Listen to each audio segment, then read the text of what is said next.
I think they figured out it's feeding time. I don't know what you call this. Dinner, lunch.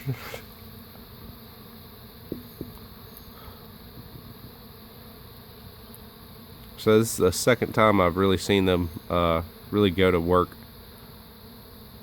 and really come out and forage for food themselves. I have a feeder up on the porch, but they're coming and going. They're not really eating a lot from it, so I'm not quite sure what's going on, but I'm guessing there's a bloom on right now of something local, some local flower, and the bees have just realized it's go time.